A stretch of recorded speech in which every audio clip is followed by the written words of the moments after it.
guys, Winter Kills here, and welcome to a brand new installment of One Deck, 1 Month. Here we are back again doing Marincess. As you guys know, the deck did receive lots of great support from the recent set Legendary Duelist Duels from the Deep, and yeah, the support it got is really good. So much so that we've been seeing this deck over the past couple months top several different national tournaments. I think it made day 2 at German Nats. I think there was 2 in top 16 at Italian Nats. Elijah Green piloted the deck to top 4 at the North American Championship. And yeah, the deck has been seeing a ton of success, a ton of time in the spotlight, which is really cool. Back when we played the deck the first time on the channel for One Deck 1 Month, I didn't really ever think the deck would get to the point where it is now, where it's like an actual meta contender, and it's a deck that people are trying to keep tabs on in terms of, like, you know, knowing how to hand trap it, maybe having some side deck space dedicated for it, right? Or just being a deck in general that you could like expect to see going into a competitive tournament, like a regional or a YCS or something like that, or nationals. Really cool to see. And not only has it been really cool seeing this deck perform very well from afar, but it's also been really nice seeing it for myself firsthand. As many of you guys know, I've been playing this deck with the new support since it was released. And I've, like I said, personally seen a lot of tournament success with this deck. I've won, I want to say, at least 2, maybe 3 locals so far with the deck. I've already won 2 online 16-man cash tournaments, and went undefeated in both of them. Didn't drop a single match, so that's like $240 of just, you know, money won from just playing the deck, which is super awesome. The second cash tournament I actually got first and second place in, because I actually entered in twice. And I've uploaded the full tournament report for that too, if you guys want to see how that played out in detail, because I won't, you know, go over it right now because I don't have much time. But if you guys want to see that video and that tournament report, I'll leave a link to it up in the top right or down in the description for you guys to check out. And another thing I figured I'd mention right now is, I know typically in the past when we do One Deck 1 Month, I kind of start off kind of new to the deck, you know, a little green, right? But this time around, things are different, obviously. Like, as many of you guys noticed, I've been playing this deck on the channel for like a month and a half. And I haven't been doing One Deck 1 Month, and I know a lot of you guys have been asking, and I really appreciate all the interest still in this series. I love doing it. I'm glad you guys still love watching it. But I wanted to go in differently, having a lot of experience with the deck already, and already having like an idea ahead of time, knowing how I want to build the deck, knowing how I want to play the deck, right? So like that saves us some time. And with that being said, I can like convey more advanced like ideas and like theory about the deck too, than I would be able to had I just started playing it fresh. And I feel like that makes more sense too, especially since this is like Act 2, right? We've already covered Marincess in One Deck 1 Month a long time ago, and you know, this is kind of like the more advanced version, right? I guess it only makes more sense to do that. Alright everybody, we're going to really quickly go over my deck list that I'm going to be playing today at locals. Don't want to spend too much time, just really want to quickly go over the list so we're kind of on the same page, you know, from when we go over a match or two. Like I said earlier, one of the main selling points, I guess you could say, with this deck currently is the amount of defensive cards or non-engine, you know, defensive cards that it can play, things like hand traps and things like that. So we'll go over those first, then we'll go over the engines. 40 cards, obviously. We have 3 copies of Ash, 2 copies of Valor, 1 copy of Ghost Mourner and Moonlit Chill. This honestly could have been a DD Crow, it could have been a 3rd Valor, could have been anything. I chose to play Mourner is because it's like a decent card going second. It's also live as the 6th card and can also help you beat Artifact Scythe, which is kind of a problem in this format, and I wanted to have at least something in the deck that can kind of deal with it. Then we have 3 copies of Ghost Ogre and Snow Rabbit, mainly for the Adventure engine, because that finds its way into pretty much everything, and is a really powerful engine, and the deck needs a good way to interact with it, and you know, Ghost Ogre is the card to do that. 3 copies of Nibiru, and 3 copies of Impermanence, and 3 copies of Triple Tactics Talent. And those are all like the going second / defensive cards. Moving into the Marincess monster lineup, we have 3 copies of Blue Tang, 2 copies of Pascalus, 3 Seahorse, 1 Sleepy Maiden, 3 Spring Girl, and 2 copies of Dive, 1 Battle Ocean, and 1 Wave. And then the rest of the cards we have in here are 1 Call By, 3 Sign Up Mining, and 2 Pot of Desires. And I think that's pretty much everything. The only thing I wanted to try was a list that's running 3 Pascalis, because I've seen a couple of those kind of floating around, and I do like the idea of it in theory. Always seeing Pascalis with another name, so long as it's not Pascalis, is like a really, really strong way to start off your turn, and makes your whole combo just a little bit more robust to certain hand traps, especially if you're opening up like Pascalis Blue Tang, or like Pascalis and Pascalis and any other level 4 outside of Pascalis. It's really strong. But like, I think that's the one major thing though that's keeping me from playing it, is, you know, Pascalis can't summon itself. I don't know if that's like strong enough a reason to not want to play 3, but I really like haven't had issues with 2. I don't know, maybe at some point we'll try going up to a 3rd copy. But right now I have no complaints. And then the extra deck is 1 Water Charmer, 1 Argonaut, 2 Blue Slug, 2 Coral Anemone, 1 Triangle, 1 Bubble Reef, 1 Marbled Rock, 2 Sea Angel, 1 Splash Mage, 1 Bahamut Shark, 1 Toad, and 1 number 4 Stealth Kragan. The side deck we have 2 DD Crow, 3 Droll and Lockbird, 2 Token Collector, 3 Lightning Storm, 2 Twin Twister, and 3 Goes and Match. It's actually really good that I saw this as it is, because I haven't changed it on here yet, but these Lightning Storms, I really don't like Lightning Storm so much in this deck, mainly because it's a deck that plays a field spell.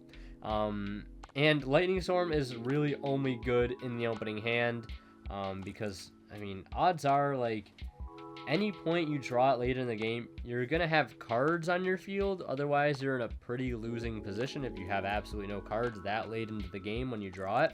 And at that point, a Lightning Storm might really not do too much to change the tide of the game.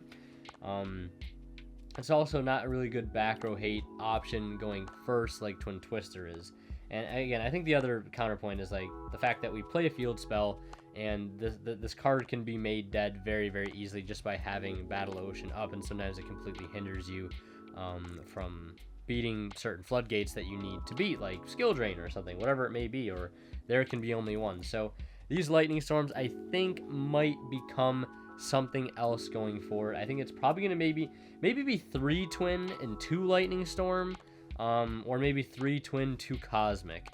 I don't like Red Reboot in this deck because this deck can OTK, and Harpy's Feather Duster, it's okay, but I want quick play spell trap removal, because, like, you could argue you could side Lightning Storm against combo decks, but we don't need to side Lightning Storm against combo decks because we already play so many defensive cards and hand traps. We have Drolls, we have Crows, we have Collectors, all of that stuff.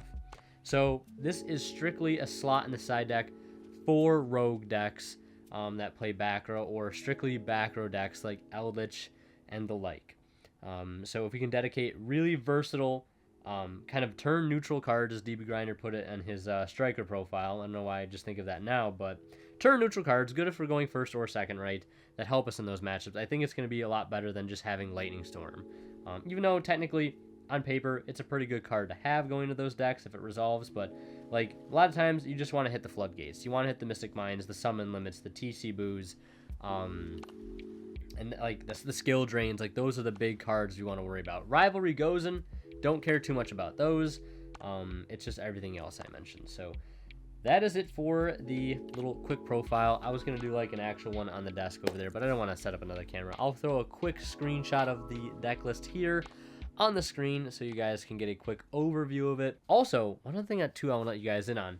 On the side, I've been practicing another deck too that I think is most likely going to be the next deck we cover on One Deck One Month. It's getting new support in Power of the Elements, which, speaking of Power of the Elements, we'll save this for either later in the episode or like in a future episode, but like preparing for Power of the Elements format, that's like an entirely different ball game. I think one of the biggest things we're going to have to worry about with this deck going into Power of the Elements, because I think we'll have like a week or two in that format, is the hand trap lineup. And that's where the most, I think, change needs to be made. So, yeah, that's it. All I want to say, I'll see you guys for the match recap.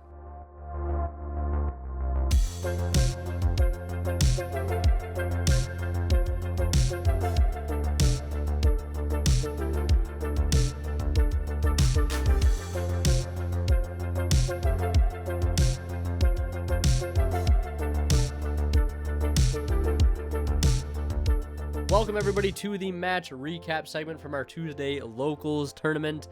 The reason I use quotations there is because we actually didn't end up having a tournament this past Tuesday. Why? Because we actually didn't have enough players to fire a tournament. We only had 6 people show up. We needed at least 8. So what did we do? We made a little bit of a compromise, and people just kind of hung out to do some testing. And I did record one of those testing matches. It is actually post Power of the Elements. It's going to be me playing against my friend Dan, who is playing Branded Shadal Tierlament.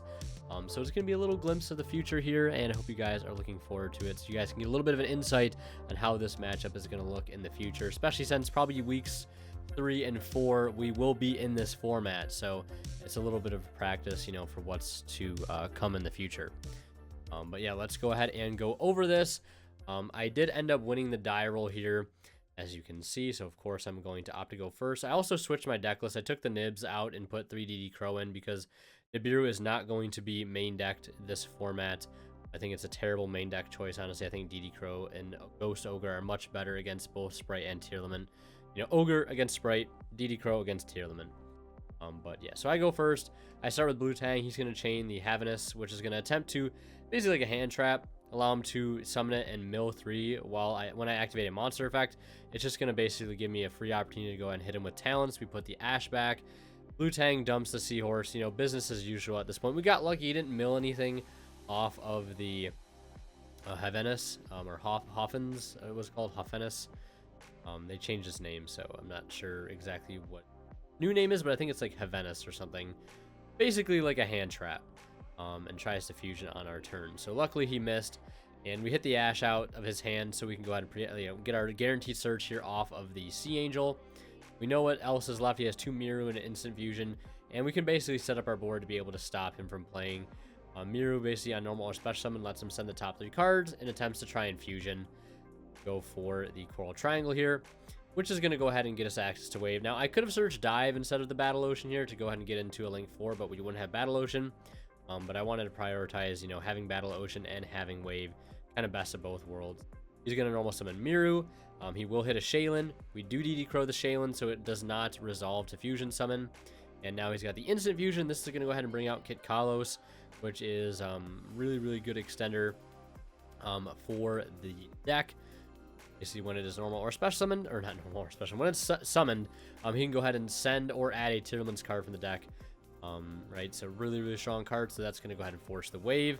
End phase instant fusion will destroy it and attempt to mill 5 since it's destroyed by a card effect, or sent to the graveyard via card effect. I ash it, don't want a milling 5 to try to fusion summon. And now, unfortunately here, I didn't leave myself much follow-up, so I'm forced to normal summon a Veiler, which is kind of mediocre against the deck, just so I can link into area to get Blue Tang back for next turn, and I, for some reason, forgot that I had already used my normal summon, so a bit of a misplay there. Honestly, I should have just, left the board as is, but at least I have Blue Tang follow-up. I also misplayed there, not ensuring that I had follow-up. I don't know really if going for Dive would have gave me follow-up to begin with anyways, but I guess it would have given me access to Bubble Reef, which would allow me to draw more cards and attempts to be able to, see a name to be able to keep comboing next turn, so I don't have to make the play that I made. I got lucky that he had double Miru, and that, I could call by this Miru here, which comes in very clutch, and he does pass. He has another Havanus. He's going to try to fusion. He hits a Miru, and he hits a Shaylin. He does get the Miru effect here, which he shouldn't because it's called by, but I catch it. So he just gets Shaylin here to fusion into a Kit Kalos, and he tries to use the resolve the Miru here. I'm like, oh wait, it's called by, right? So we catch that.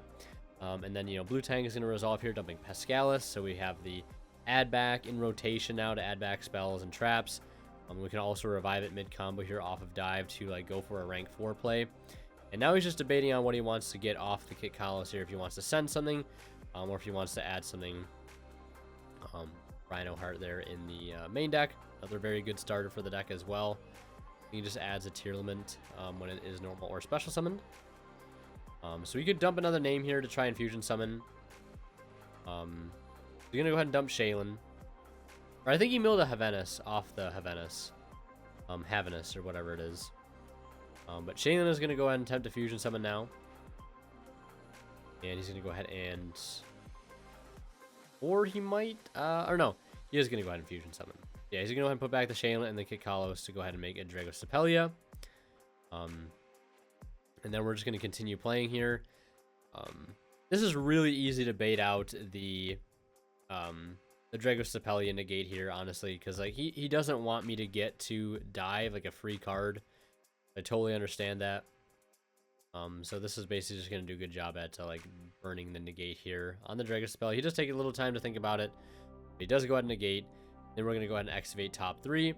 We reveal a Spring Girl, which is kind of huge, honestly, at this point. Like this stage in the game, revealing a Spring Girl is just like insane. Getting another level 4 body. I'm gonna go ahead and link 2 here for a Anemone. I was debating on going for Marble Rock, but just figured I'd go for the Anemone play here so we can revive the Pascalis. Yep, Pascalis effect, summon out the Spring Girl. Go for Bahamut Shark, and he's got the Nibiru. Also going forward, I think Abyss Dweller's got to find out its way into the extra deck, or at least into the side deck, because like Dweller against this deck is insane. You're also going to see a really nice recovery play here. He does have to use the Nibiru, or else we're going to get towed to block it. We special summon the Spring Girl because we haven't used this effect. Go into Blue Slug. Trying to keep up with the video here. Mill 1, it's an impermanent, misses. Blue Slug gets us back the Seahorse, which we haven't used this turn.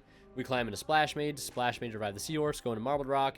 And we equip 3. And this is also going to allow us to get another card back. Like, we could get back Wave. We could get back Blue Tang. We could add back a Link for next turn. I was debating on add back the Wave. And I do go for the Wave here. I was debating on whether or not I should, like, add back a monster so I can block an attack. But my opponent's going to draw another Nib for turn after you know, passes, right? And then we just, you know, put the token attack and swing for game. And that's game 1. Take a look at game 2 here. All right, so here we are in game 2. We are going to see the Tear Lament deck go first. He opened up quite a few names here. He does have the Rhino Heart. He's going to normal summon that, attempt to search. We're going to go ahead and hit it with an Imperm. He's going to set 1 and pass. I think if you can always afford a hand, like spare a hand trap on Rhino Heart, it's definitely good. It's a really, really solid card.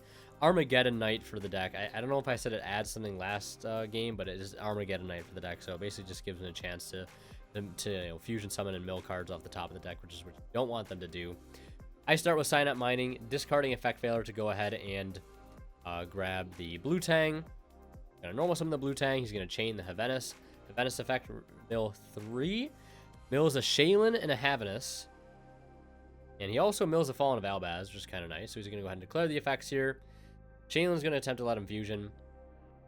Getting rid of Vinian, going for 3, possibly for a Kaleido Heart, but he's just gonna go for Kit Kalos. He's gonna fusion again. Blue Tang's gonna resolve, dumping the Seahorse, goes for the Lubellion, and only goes for Lubellion if he has like double Albaz access, which he did have one in hand and was lucky to mill 1. So now we can get access to Mirror Jade. This is gonna make things way more difficult. Being able to play through Mirror Jade with this deck sometimes is pretty difficult. Like you really have to have like Pascalis plays, or you need to have Blue Tang Spring Girl combinations. He's gonna go ahead and attempt to fusion summon again with the Miru. We do have the called by, but he does have the Mirror Jade to banish the Blue Tang, and then I go Spring Girl, banish the Seahorse, so I can try to keep playing here. Have to go for the Sea Angel to try to keep going here. He has the Imperm, and that's just gonna signal the end of the game. Now we're going to go to game 3 here. All right, so here we are in game 3, and of course my opponent is going to, you know, be going second. I will be going first. And, you know, this is my first time I get to go first with sides. The only thing I put in is Gozen Match, because I can potentially, you know, Kragan lock him. It also helps to beat things like Lava Golem and Kaijus, and I think going forward, things like Sphere Mode, you know, Kaijus and Lava Golems are going to be very popular to help go against Sprite, and having Gozen Match preemptively to stop those things from hitting the field is super, super strong. Doesn't give them a chance to like tribute my field, and normally Kaijus are very, very advantageous against a deck like Marincess that tries to, like, you know, protect the castle here, you know, with your unaffected Link or whatever it may be, even though I'm not playing Crystal Art anymore, but still, you get the idea. If you lose your Link 4, you kind of lose a lot of gas. And here we're just doing like a standard combo. I misplayed. I chain blocked the Blue Slug, which I shouldn't have, and I'm going the Sleeping Maiden route because I don't have any other names in hand. This is basically the route you take to get to Argonaut, get to Wave, and you can use the Sleeping Maiden in conjunction with the Argonaut to be able to let it turn into a Spell Trap Negate because you don't have Battle Ocean. Very, very standard combo here. And I equip the Anemone, so if it falls off at any point during the combo, I get a free card back, right? So I have Mourner, a couple interruptions, Gozen Match, which I regret not flipping in the standby phase because, like, it can hurt him, right? Rhino Heart is a water. It can kind of mess him up, right? It's not like the best card against this deck, but it's like not the worst. It's more so for like my protection against this deck than it is like try and stop him. He has a Shaylin, And I have DD Crow call by, which he's like, you know, this would be a good time for you to DD Crow call by. I'm like, all right, bet, we're just going to throw it. And, you know, basically put him on and have a way to keep playing. He has fusion deployment, we negate. And this is where I'm like, oh my god, now that I bring up the anemone, he can lava golem me. Like, super unfortunate. Yeah, the Goza match was sealed right there. But luckily, he doesn't have much to keep going. We're able to get dive back. Go ahead and start our turn with dive to bring back Blue Tang. Blue Tang effect to go ahead and send here. We're going to send a Spring Girl. Or it's not send Spring Girl. We're going to go ahead and send Seahorse. I've been like getting in the habit of more so sending the Seahorse off of the Blue Tang than sending Spring Girl. We reveal 3. We get Battle Ocean, which is kind of insane. Always nice grabbing dive or especially Battle Ocean off of Blue Tang for free like that. And I special summon the Ash in my hand thinking it's Seahorse. Whoops, it's not. So there we go. We summon Seahorse. And at this point, I go for Area just to get the Lava Golem off my field. And this allows me to basically skip having to go for like an Anemone so I can like save Anemone for later on. Marbled Rock is going to go, well, Anemone is going to go ahead and recycle. Then we're going to go Battle Phase Attack. And pass turn. I think I used the Marbled Rock there to recycle. Yeah, because I didn't use Anemone. Marbled Rock added one back to the extra deck, I believe. Or I'm going to add back a monster because I wanted to be able to have like the Goes and Lock gimmick up if he was going to try to like put something on field that wasn't a dark. I remember to flip the Goes in here though. He tries to go with a Shaylin, ditches a Miru, and the Shaylin has to discard for effect, not cost, because that's how all these cards work. He does have the Field Spell though. Field Spell is very, very important. He's going to go ahead and fuse for Kit Kalos, and he's going to go ahead and attempt to search or send and then pop. So I chain the wave on the Kit Kalos, and then that's going to go ahead and negate that. Clears the Battle Ocean. He normal summons the Albaz. Can't fuse with my monster because it's unaffected. And then he's going to go into Time Thief Redoer, which is really strong in this deck. He's going to pass turn. Standby phase, he takes a trap off the top of the deck, which was kind of insane. He kind of joked about here that he wouldn't take a trap, but he got one. I'm going to start my turn by trying to add back wave. He changed the Redoer here. And he was thinking long and hard on this, so I'm just going to speed up through this. Like on what he wanted to like detach or something. But he definitely bounces back. We get our Anemone add back. We get dive back. And he gets his chance to fusion summon. You know, they were sent to the graveyard via card effect because it detaches for effect, not for cost. Same thing with like Gigantic Sprite. Very, very important things to remember. And I have so many cards in my hand right now. Like I have Ash, I have Wave, I have Ghost Mourner. And I think he just ends up summoning a Dragostapelia. Or no, he goes for Kit Kalos. And then he's going to go ahead and use Kit Kalos to send a Miru. Then Miru is going to go ahead and allow him to fusion summon for Dragostapelia. So I just Mourner it on summon. At this point, we're just free to play. And we're just going to close the game out here. We have Coral Triangle engraved to like keep playing like Soul Charge. Kind of free. We bring back the Blue Slug, going for Marbled Rock. Anemone recycles the Slug. And we normal summon the Blue Tang. And we dump Pascalis. I think I just dive for the Pascalis, go for Bahamut Shark, summon Toad. And at this point, like, it's just going to be game. Especially with the Mourner, too. Mourner's going to make him take 2,700 additional damage. We go for the Bubble Reef. And, I might have been able to go for game here had I made Argonaut. Yeah, definitely would have been a game if I made Argonaut instead. So that was a little bit of a misplay.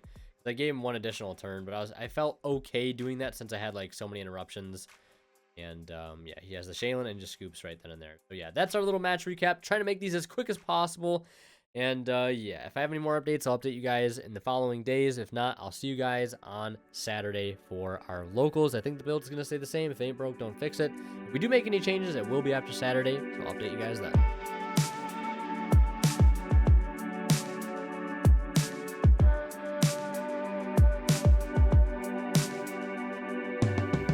Welcome to Saturday, everybody. Normally this would be like go time, it'd be locals time, right? But there's a bit of a change of plans today. Today we had our Power of the Elements premiere, or sneak peek, where people got to like open packs, play draft, like, you know, to win the Goatee of the Deep Beyond, you know, premiere card, or like the promo, field centers, all this stuff. You know, your first chance to like buy a box of the set. I bought a box of the set. Got the cards I needed for the new deck I'm going to be playing after Marincess, so that's all secured. But the problem lies in the fact that our locals is not willing to play new format, which is really unfortunate for two reasons. One, I kind of wanted to, like, if I could, get this first episode to like end on new format. And another thing is, like, I don't want to record, you know, the regular locals feature matches I normally record. I don't want those to be old format. Like, I don't want them going up over the week, having them be old format, because I know you guys want to see new format, and I want to play in new format too. So right now we're kind of making a compromise into that. I'm going to actually be taking my camera stuff over to my friend's house, and we're going to record new format there. We'll record some matches with Marincess, and we'll go over those as well. You know, we'll kind of use this as like testing, I guess. Hold that thought right there, guys. Winter from the future here to explain some things before we go any further. So, this past Saturday, our normal local day, we had our sneak peek, right? All that was great. But, you know, with things being the way they are, right? They couldn't do a tournament post Power of the Elements. So, a lot of people really don't want to keep playing the old format. Like, I understand. In my opinion, I think the current format we are in, pre-Power of the Elements, ended after Nats. And everybody's just kind of been waiting and waiting for the new cards to come out. So, you know, they can't, you know, host a tournament with the new cards yet. Next Saturday will be the first time they're able to do that when the set officially releases on the 5th. So, a lot of people didn't want to play it in the locals, which is fine. You know, I get it, right? I still wanted to play in the locals, mainly because, you know, I need to film for you guys. I need to film for One Deck 1 Month. But how am I going to get feature matches, you know, give you guys some post-Power of the Elements content? Well, that's where my friends came in very, very clutch, and they were willing to hang out at locals so that we could film some Power of the Elements testing matches for you guys. And I think 3 of those I filmed, and will be going up in the channel featuring some of the newer decks like Sprite and Tearlament. So yeah, that's all I wanted to say. Wanted to like bring you guys up to speed and kind of make sense of everything going on here. So yeah, back to the video.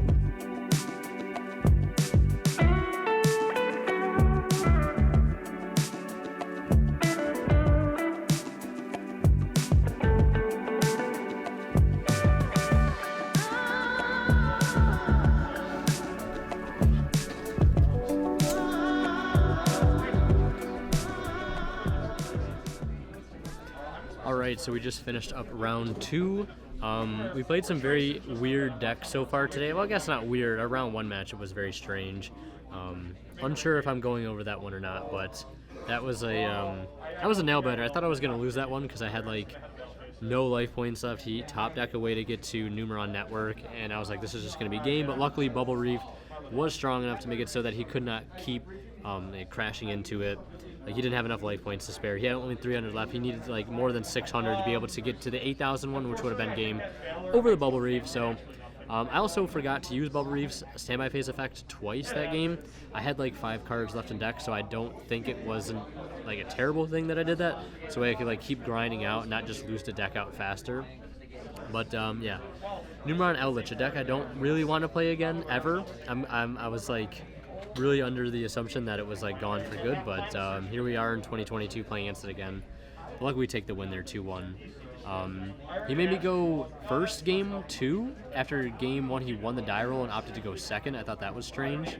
So game 2 I decided to go first, and I expected to go first, or to go second. Or no, I expected to go first, but he went first. So the goes and matches were just like not as impactful as they could be. And then we just played against Sword Soul. Ended up winning 2-0.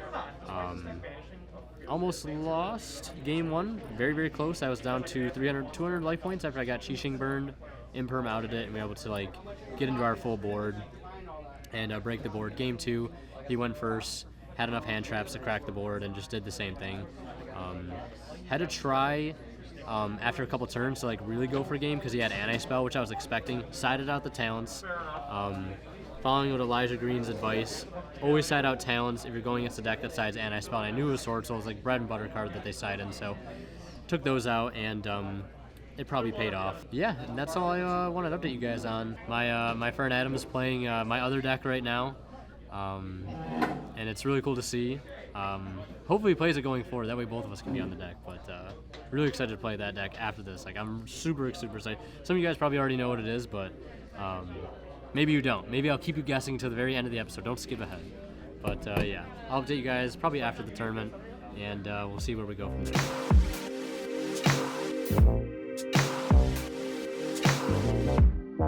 Alright everybody, here we are in round 3 going over my match against Phantom Knight. There was the die roll, ended up winning it by a margin of 1. That was my lowest roll of the day. I think I was like, great, this round I'm going to lose die roll. My opponent rolls a 3 to my 4. I was like, alright, let's go. We are in this. I'm going to go first, obviously.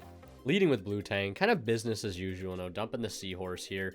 We got plenty of hand traps in hand. You know, I was ready to go first. Second, really, really nice not having to worry about the die roll sometimes, especially with a deck like Marincess that, you know, do very well going first, but because of the amount of defensive cards it can play, really go second very, very easily. Grab a free Spring Girl off that Blue Tang there. We had back the Seahorse. Had to go start the clock for our TO. Special summon out the Seahorse, and then we're going to link that into Sea Angel, of course. Going to go ahead and grab Battle Ocean. You guys want to prioritize the Battle Ocean if you can. Go ahead and use the Anemone effect to revive the Blue Tang, and my opponent has a Ghost Bell. I was like, alright, it's been a minute since I've got belled, but, you know, with the new format coming up and everything, I understand it. So we're going to go ahead and continue to play here. We do have the Spring Girl, which allows us to extend.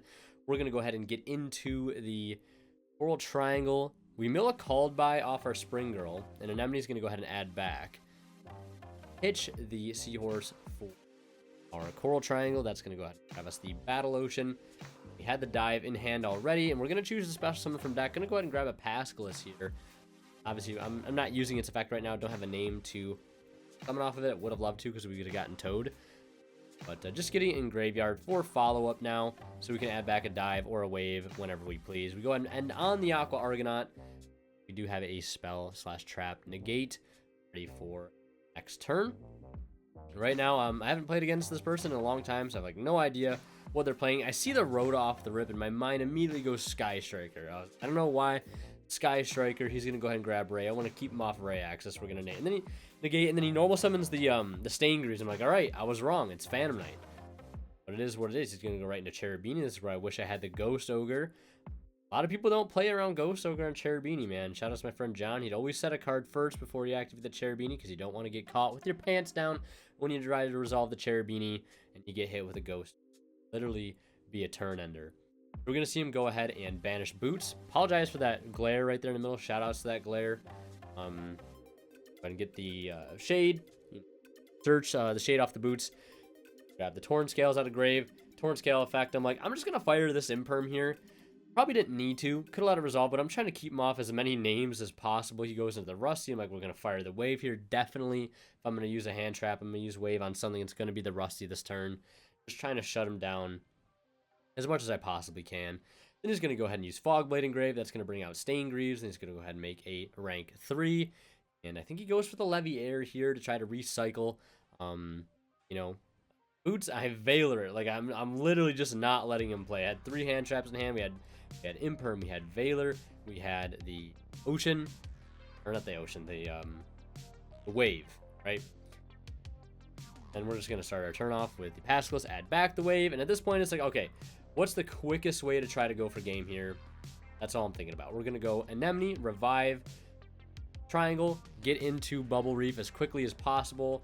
Anemone's going to add back the Dive. Dive's going to go ahead and summon from deck. This is our 3rd summon right now. Blue Tang's going to send the Sleepy Maiden. Here, I think I use the... Yeah, we use the Argonaut to bounce the Blue Tang and the Rusty. Use Sleepy Maiden to equip. And I don't know if I was trying to play around Nibiru there, but if I was, I did successfully. And then I go main phase 2 Desires. I had to draw into some more Interruptions. I think I draw into Ogre and like a Seahorse or something. So I'm like, all right, we'll take that. We'll take that. I use the Seahorse here to bring back Pascalis. And at this point, I think I'm like, yeah. We already went to battle phase, and let's just keep playing here. It's like I wasn't like trying to play around Nibiru, but I guess I could have had I not like made the Bahamut. But I was like, you know what, I might as well just go for it. Standby phase, we're gonna banish the draw. I'm like, there's no way I'm losing this game right now. It's just not possible. Use Stained and Engraved to go ahead and bring out the Boots. Gets Torn Scales, normal summon Sangan. I'm like, okay, getting a little scary here. I was like, you know, if he has Underworld Goddess in the extra deck, this is something you could potentially go for here. Makes the IP Masquerena. But I'm like, this is fine because I have 2 Link 4s on field. So, like, even if he gets rid of the Argonaut, or even if he gets rid of the Bubble Reef, I still have a way to use Wave. I have Mourner in hand, too. I have, like, Mourner, Ogre, I have Wave, and I have Seahorse. I think I might have discarded the Seahorse off the Bubble Reef. I think I did. But he goes for Hulk. We're just going to go ahead and Mourner that on summon. Chainlink 1 Hulk, Chainlink 2 Mourner. And that will successfully negate the Mourner. Or not the Mourner. Successfully negate the Hulk. I also could have waved, but I was like, you know, I'll just hold the wave, I guess. I don't really think the order of operations here mattered so much. You know, if you see a Hulk, negate it, right? That's all you got to do. He goes for access code. Then he's going to go ahead and use effect to target the Hulk. And, you know, on res of access code target effect, we hit it with a wave. Yeah, that's just game. I also could have just negated the Hulk with the Toad. Could have done that too. Also, as we start in game 2 here, one thing I'd like to note about side decking, I did side in Nibiru's and I did side in Dweller. I took out the Stealth Kragan for it because I felt like Dweller might be better going into a board than Kragan would be. I feel like, you know, Dweller would just be a little bit more impactful. So my opponent starts with, you know, Torn Scales and Boots, like the classic play. Goes for Cherubini again and not playing around the Ghost Ogre, right? I was like, man, where's this Ghost Ogre when I need it? Ghost Ogre would be kind of crazy right here. It's like the best Ghost Ogre against this deck. He goes for Seer. I think I have Ash. I'm like, you know what? That's totally fine. We're going to let the Seer resolve. I could also, like, make it fizzle with DD Crow, but we're going to let it resolve. Not going to bother, you know, using any hand traps right now because I have Crow. We're just going to go ahead and activate Nibiru here and put him on Have More Extenders at this point. So he's going to go ahead and continue on by activating the Ragged Gloves engraved. Go ahead and dump the wings here. Now, I was really tempted to activate the Crow on that Horn Scales, but I'm like, he's got wings. He can just chain the wings and bring it out anyways, and I might as well wait for him to try to bring out the Rusty and then hit that with a DD Crow since he never got to technically use that effect. So Crow coming in very clutch there. He's going to go ahead and activate the Boots now. Go ahead and add a Fog Blade or something here. And this is also the Scythe Lock variant of the deck that he was playing too. He just never got the chance to actually go ahead and pull it off. And there he adds a nondescript card. Okay, it's a Fog Blade. That glare is coming in so clutch, man. What can I say? And he's going to go ahead and set 3 and pass. I'm like, all right, what could it possibly be? He does have the anti-spell, and I'm like, all right, bet. Blue Tang goes in, though, and he's got an Imperm. Well, not an Imperm, a Fog Blade. Might as well be an Imperm. A little bit better.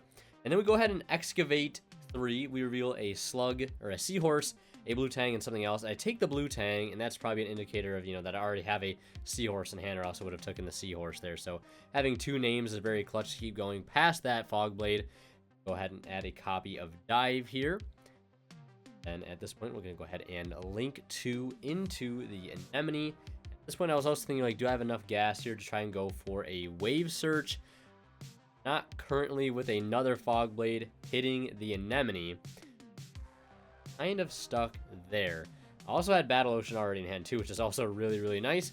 So I just go Battle Phase, attack over the Torn Scales. It will get banished, but obviously being under anti-spell, we have to set the Field Spell, set the Dive. Otherwise, we could keep playing there, but we do have to pass with just having Ash and another Blue Tang in hand. So we have our starter, we have an Interruption.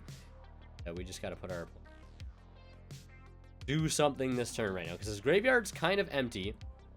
And the Nibiru token is pretty weak. It just has Cherubini and Rusty stats, so it's 26-0. I see him set a card. He's got a Fog Blade engrave. He's got a Boots, and I'm like, he's going to go on Boots here. I'm just going to go on Ash, right? I don't want him to get another free card here. So I'm just going to start my turn by flipping up the Battle Ocean, activating Seahorse's Secret Graveyard effect to go ahead and special summon out the Blue Tang, and that's going to go ahead and dump a Spring Girl.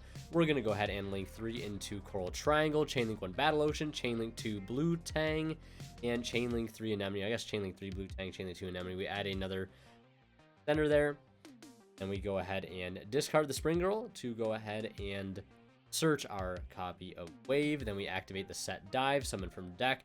That's going to go ahead and summon out the Pascalis. Pascalis will summon the other Spring Girl that we had in hand.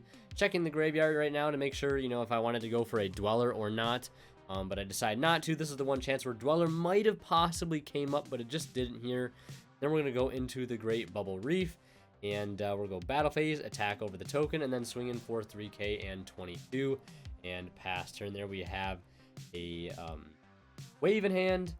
And I think a Cosmic I just drew off that standby phase effect, so ready to deal with something next turn. And he decides to take himself out on his own terms by normal summon the bell and crashing into the Great Bubble Reef, and that is going to be the match. So shout out to my opponent. It was a good match.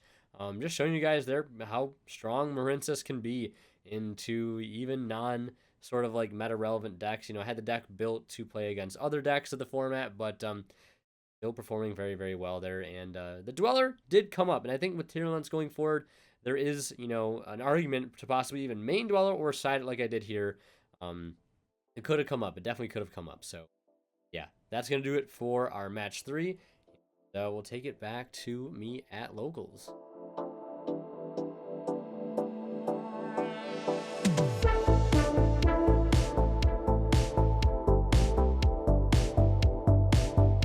Okay, everybody, locals is done, and yeah, you guys saw the round 3 match. Round 4, I played against my friend Colin, which was a feature match, which might have gone up for this, or might have gone, I don't know.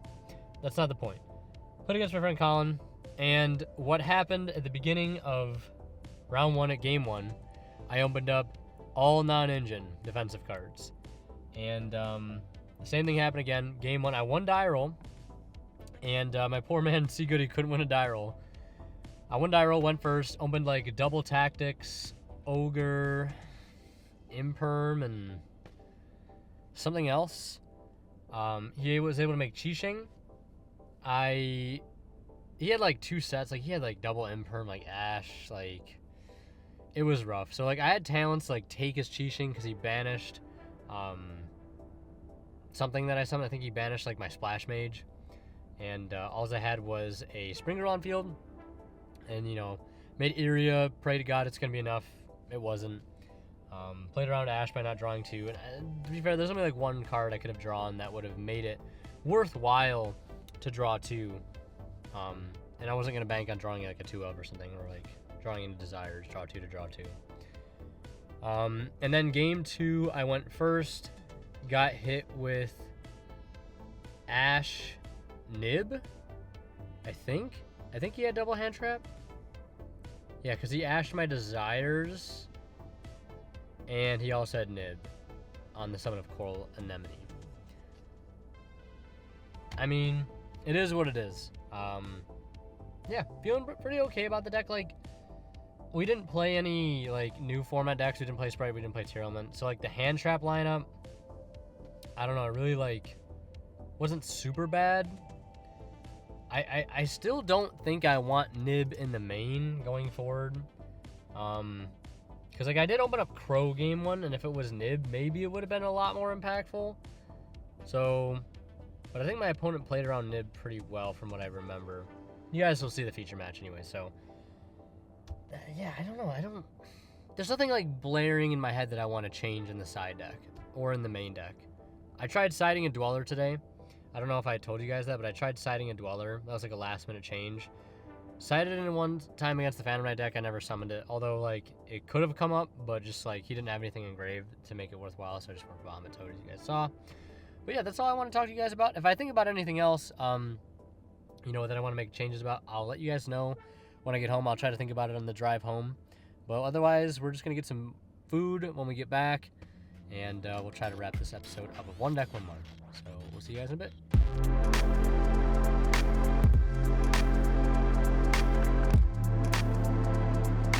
All right, everybody, time for the wrap-up segment of the video. Like I said, before we left, I was going to, spend some time on the way home trying to think about some things maybe. The only thing I could come up with that might be something to look into is a possible searchable interruption off of Iria, or some form of disruption, right? Because that last match, and like I said, there's nothing that like I can pinpoint the blame on for why I lost that match. Like my opponent just had better cards than I did at the end. There's really not much you can do about that, right? But there was that last moment in game 2 where he had Baron, Nibiru, and Chijiao. And he went to go pop my Iria with the Baron. I chained Valor, he chains the Negate. I was thinking, like, maybe it'd been cool to possibly search some form of interruption. Now, we're looking at a water monster with 1,500 less defense. That pool is probably extremely limited. There probably isn't much that we could search there, but it might be worth looking. Who knows? Maybe a spicy little tech. Still not playing that Mystic Mine out. Not doing it. Maybe I'll eat those words later on in the series. I doubt it though. I got Mystic Mine once today, and my opponent played it while there were no monsters in the field, so that was interesting. But like I said, the important takeaway is, like, in situations like this, I went 3-1. Would have been good to go 4-0, but, like, I'm looking past that.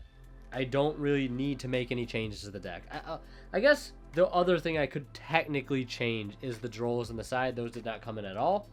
I don't know where Droll stands this format. I'm going to talk with some of my friends this week and get their opinion on it, because I feel like that maybe could be changed.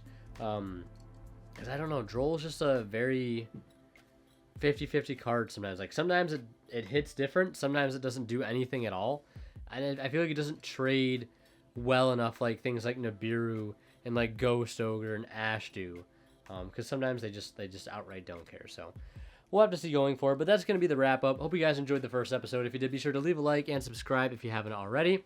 And as always, we're going to kill signing out. We'll see you guys in the next one. And like always, a huge thank you goes to our Divine Level channel members who are Tweeter0226, Pony Start, Cadillac City 4, Justin Lamb, and HCH Cyber. Thank you guys so much as always for your extremely kind and generous support of the channel.